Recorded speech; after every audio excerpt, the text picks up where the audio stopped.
tanpa mereka sadari dampak pemikiran-pemikiran yang brilian, kalau memang pemikiran itu diakui oleh zaman berikutnya sebagai brilian, dengan sendirinya mengubah cara berpikir kita. Tidak pernah sama lagi sejak Heidegger, sejak Nietzsche, sejak Heidegger, sejak orang-orang yang menggunakan Heidegger, yaitu Derrida, misal Foucault dan sebagainya. Tidak pernah sama lagi. Artinya, dimaksudkan atau tidak dimaksudkan oleh mereka, dampak perubahan itu terjadi sebagai dampak. Terus, zaman itu kan diubah oleh para pemikir besar. Barangkali tidak disadari dan tidak dimaksudkan oleh para pemikir besar itu sendiri. Lebih sebagai konsekuensi setelah dibaca orang, loh kok jadi gini? Gitu. Saya kira sama dengan para nabi dan segala macam. Mereka juga nggak prediksi bakal gimana. Apalagi para nabi dan segala macam cuma barangkali menyampaikan pesan yang diyakini dari Tuhan atau apapun gitu ya, yang diyakini sebagai the meaning of life yang lebih dalam dan segala macam itu sampaikan aja, atau dalam. Jangan lupa awal-awalnya juga bahkan yang memaksudkannya begitu, menyebarkannya pun awalnya selalu gagal kan.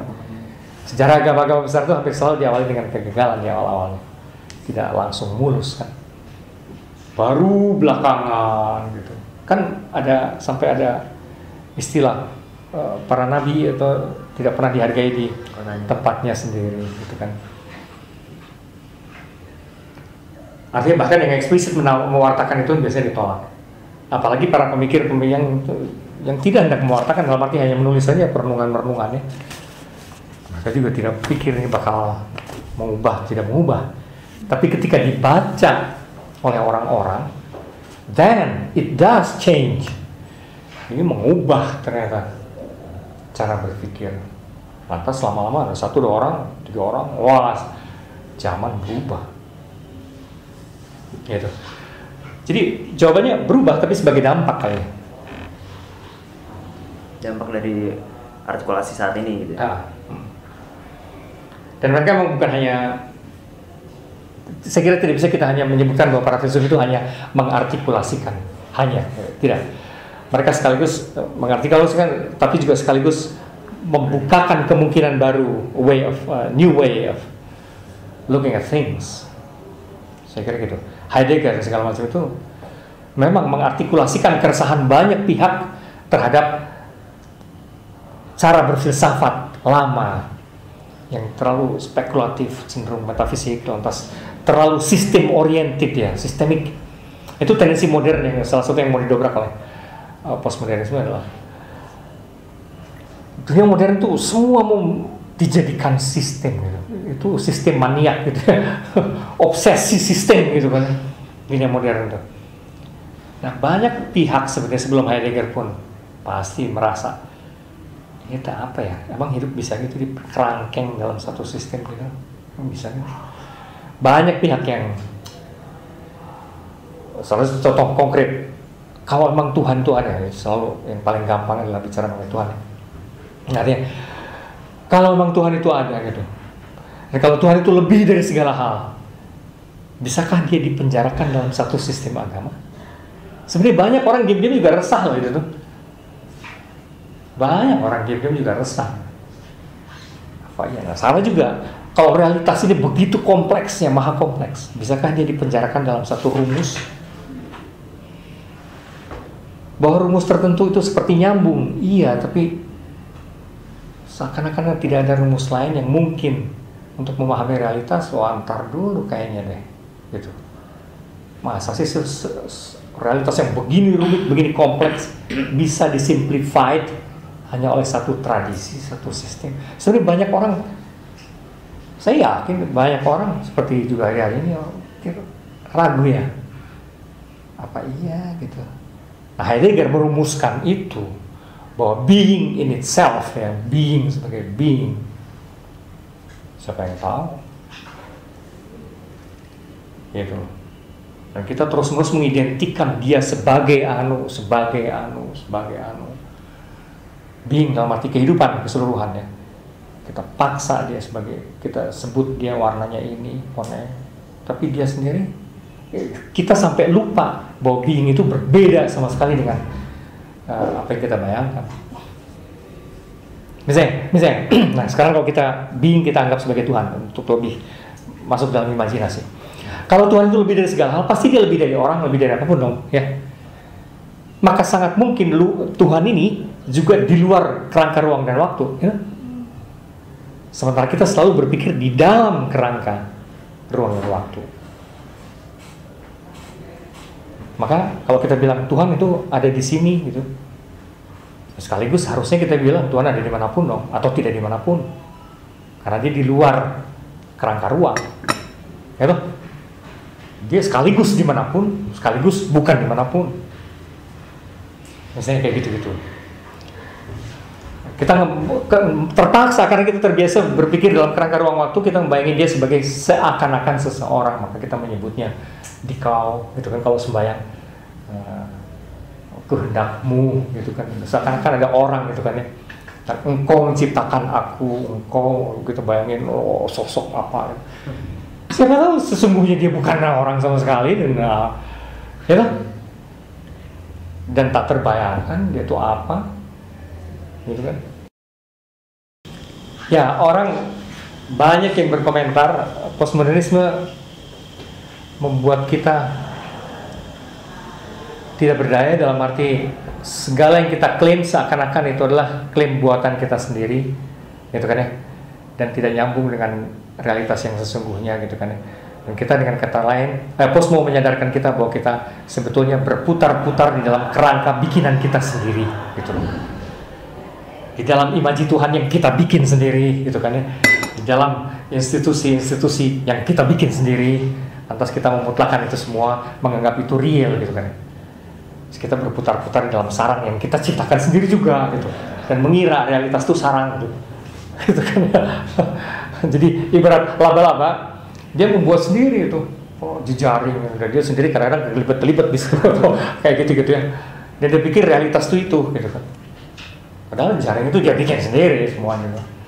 Ya, sikap realistis itu sebetulnya menjadi salah satu yang pokok juga dalam mood postmodern.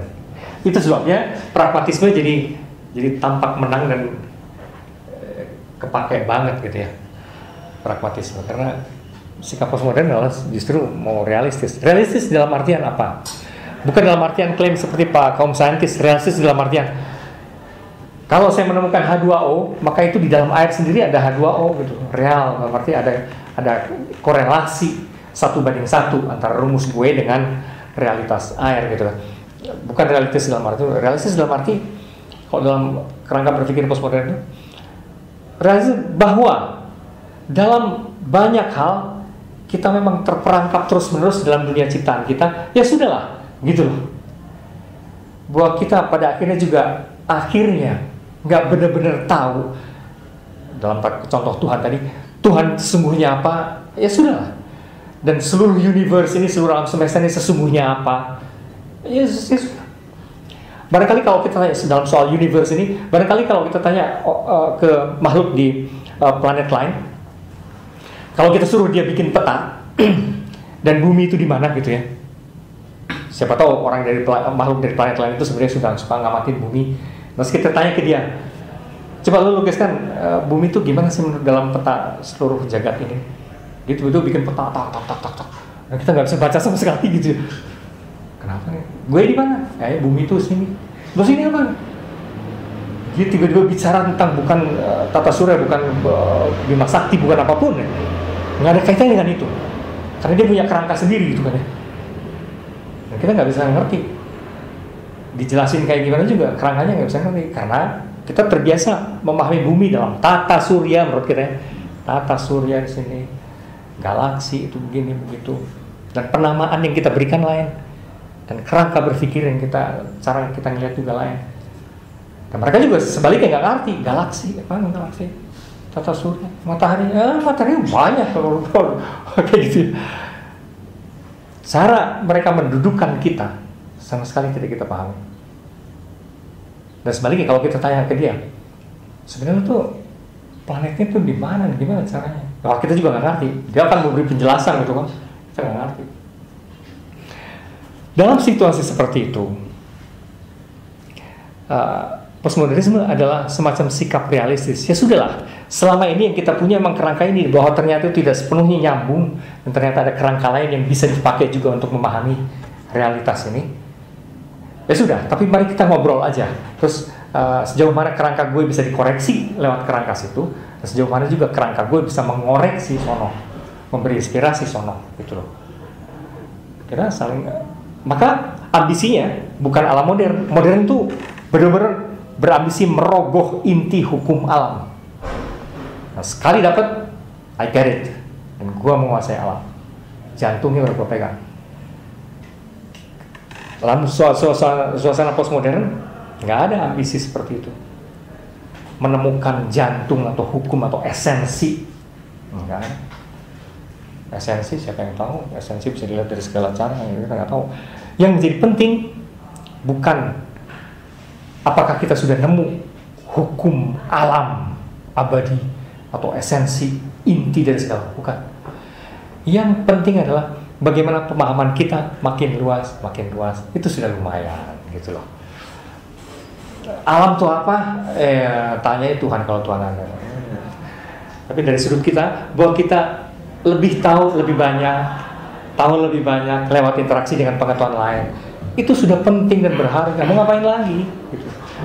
Bahwa kita tiba-tiba menyadari ada aspek ilusi yang kita bikin sendiri, kesadaran itu sendiri penting dan berharga. Sekarang kita ngelihat yang lebih lain lagi. Gitu. Dalam arti itu lebih realistis. Kita sadari dalam beberapa hal kita terkecoh. Kita sadari dalam beberapa hal kita ngelamun. Kita sadari dalam beberapa hal kita ngarang-ngarang. Tapi bahwa kita menyadari dulu kita ngarang-ngarang, itu sudah perluasan kesadaran tersendiri. Lumayan, itu berharga. Jadi semacam memperkecil ekspektasi dan menghargai hal-hal yang sederhana yang kita punya. Realistis dalam arti itu postmodernisme itu. Dan bagi saya sisi menarik dari postmodernisme salah satunya adalah itu. Kita tidak paling benar, kita mengira dulu kita paling benar, tapi sekarang setelah gaul sama sistem lain, agama lain, budaya lain, enggak juga kayaknya gitu.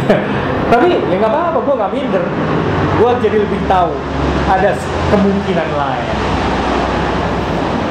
cara kerja, cara berpikir, bahwa cara kerja budaya gue memang tidak terlalu memadai, tidak agresif. Nah, gue sekarang jadi tahu cara kerja budaya-budaya lain lebih agresif, dan untuk kepentingan tertentu boleh dong ngadopsi itu. Biasa aja gitu ya. Jadi soal perluasan gitu loh.